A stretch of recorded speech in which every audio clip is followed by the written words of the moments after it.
Bueno, pues ya estamos de vuelta de esos consejos y como es viernes, ¿qué pasa los viernes?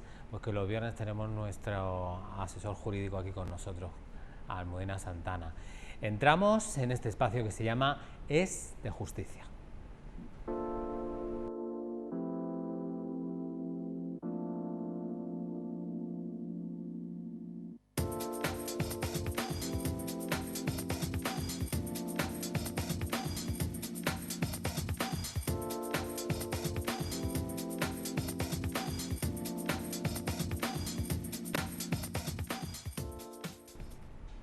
Bien, pues es de justicia con Almudena Santana, que ya está con nosotros. ¿Recuerdan ustedes que hicieron preguntas que fuimos contestando? Se nos quedaron algunas en el tintero que nos dio tiempo, pero bueno, no pasa nada. Para eso están todos estos espacios cada viernes, ¿no? Sí, invitarles a que sigan con nosotros haciéndonos esas preguntas, porque bueno, se las vamos a traer cada viernes aquí en Es de Justicia. Muy buenas. Buenas, ¿qué tal? Bueno, pues vámonos con las preguntas que se nos quedaron, ¿no? Sí, porque resolvimos, me parece que 3. Nos Resolvimos enrollamos, 3, nos sí, porque- enrollamos. No, y y al algunas final- que hay que mascarlas. Sí, porque son cuestiones muy... Técnicas, ¿no? Sí, técnicas, teóricas, pero bueno, estamos abiertos a cualquier Eso. pregunta. Y si no lo entienden, pues... Pues ustedes nada, me dicen. paráis, como... Si no lo entendéis, por favor, me paráis, porque yo me pongo a hablar y no paro. Bueno, pues nos preguntan, Almudena, dicen que si los procesos penales son públicos, ¿no? ¿En qué se basan para negar el libre acceso a la prensa a los procesos judiciales con repercusiones mediáticas? Digamos, caso Malaya, ¿no? El caso Malaya, de hecho, ha sido público, público. y la prensa ha estado presente y ¿Hay ha estado alguno que se haya retransmitido. negado? ¿Ha Ha sido estado alguno que- retransmitido día a día ¿Alguno que las se haya negado? sesiones. No ha habido, ¿no? ¿O sí? Sí, hombre, procesos penales ¿Se que... pueden negar? Sí, se pueden negar. Vamos a ver, el proceso penal es un proceso público y es verdad que en España el derecho a la información y el derecho a la libertad de prensa son derechos que están muy consolidados y que tienen mucha fuerza. El derecho a la información tiene un valor preferente en nuestro ordenamiento jurídico. Lo que pasa es que ese derecho no... El problema surge cuando ese derecho choca con la aplicación de otros derechos fundamentales, como puede ser el derecho a la intimidad, el derecho a la integridad, el derecho al honor, la protección, por ejemplo, de menores, la protección, por ejemplo, de datos.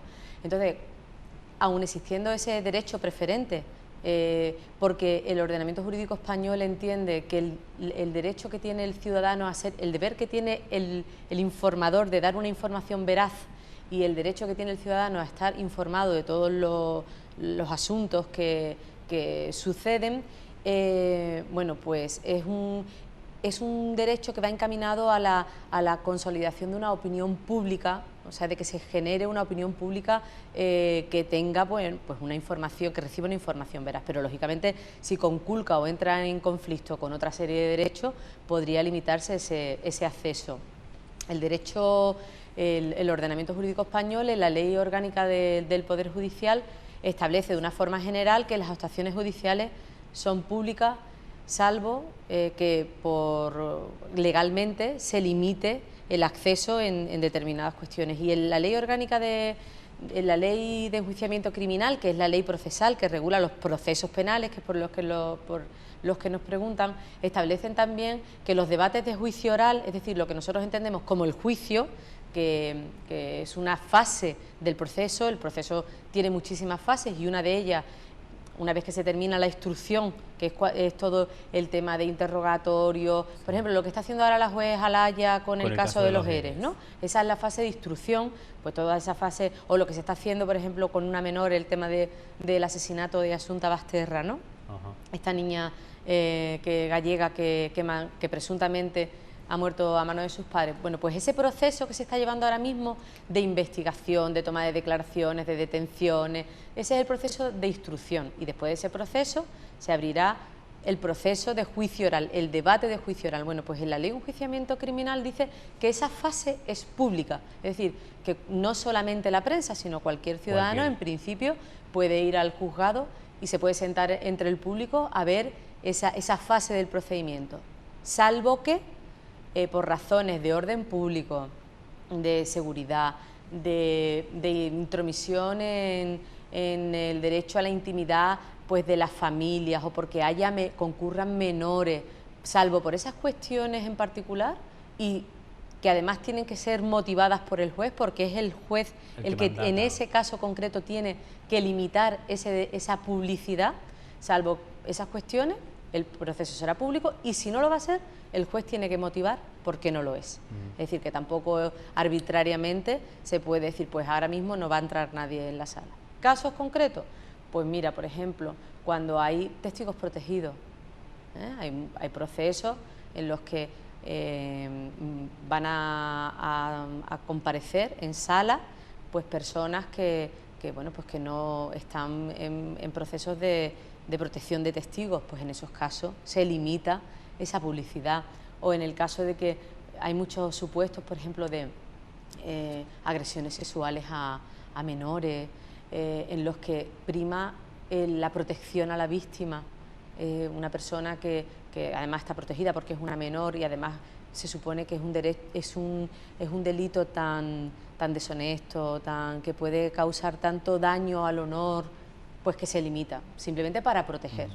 Tienes también mucho, a lo mejor, el tema de los juicios paralelos, ¿no? Que también los medios de comunicación a veces, sí. y la gran mayoría de ellos, sí, sobre todo los juicios que son mediáticos. Sí. Se han cometido muchos fallos. Pero si te das cuenta, el Poder Judicial en esos casos prácticamente no entra, porque más mediático que ha sido, por ejemplo, el caso Malaya o el caso Gürtel, o que son... Sí, pero el caso, por ejemplo, de Alcácer, o en los casos estos, por ejemplo, el de Bretón, ¿no?, en los que hay juicios paralelos, pero son juicios de opinión. Sin embargo, los juicios en los de corrupción, los políticos, daros cuenta que hay una instrucción paralela de medios continuamente bombardeando, y el Poder Judicial eso no lo prohíbe. ¿Por qué? Pues porque el ciudadano tiene derecho a esa información, solamente en el caso de que se vulnere por parte del informador algún derecho. Pero si es información y es debate y son espacios de opinión, no pasa nada. Y de hecho, solamente hay que poner la televisión para ver que se está enjuiciando el caso Malaya en sala y hay un juicio paralelo en el programa. Es decir, siempre que no se conculquen derechos, existe ese derecho a la libertad de informar, al derecho de informar, y no pasa absolutamente nada. Solamente cuando se vulneran o se ataca el honor de las personas, porque hasta que una persona no está condenada es inocente, el derecho a la presunción de inocencia. Entonces tú no te puedes poner... ¿Qué nos cuesta eso reconocerlo, verdad? Claro. De que realmente no se es culpable hasta que se demuestre, hasta que no se... Y ya hacemos un juicio. Claro, se hacen juicios paralelos, se inculpan y se incriminan a personas que a lo mejor luego corregir o resarcir. Imagínate en supuestos en los que... La mosca de la tele. La mosca de la tele. En los supuestos en los que pues se enjuicia y se condena antes de que haya una sentencia a determinadas personas, luego es muy difícil resarcir ese perjuicio, ¿no?, que se hace a ellos y a la familia. Pero el derecho a informar existe, y la limitación al mismo también cuando conculca otros derechos que son fundamentales. Ahora está además es una noticia de muy actualidad el tema de los plenos. ¿Es comparativo o no? No, ¿verdad? Bueno, es comparativo, quiero decirte, no tiene nada que ver con el proceso penal, se rige por otro tipo de procedimiento. También es público, sí, es público. No hay problema para que... ¿Hay una normativa establecida? Claro que está establecida. El tema, lo que no dice la normativa es decir, se dice que es público. Eso no significa que se pueda grabar y, por ejemplo, lucrarse vendiendo las imágenes. Bueno, es público, claro que es público, y nunca esperamos que no tiene nada que ver con la regulación penal, del proceso penal, que es a lo que nos referíamos antes. Hay una pregunta que dice, ¿por qué cree usted que representan a la justicia como una dama con los ojos tapados? Vamos, lo creo yo y... Lo cree todo el mundo, ¿no? Lo creo yo y es un hecho, constatado, ¿no? Bueno, pues desde la antigüedad, desde la época, no siempre con los ojos tapados, pero sí siempre se ha identificado, se ha personificado la imagen de la justicia en la imagen de una diosa. En el caso de la antigua Roma, la diosa Justitia, y se simboliza con la figura de una mujer, de una diosa.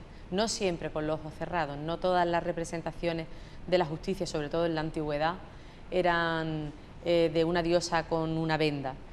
Desde el siglo XV aproximadamente, sí se representa tal y como hoy la vemos, ¿no? Una diosa, una mujer que tiene los ojos vendados, que porta en una mano una balanza y en otra mano una espada de doble filo.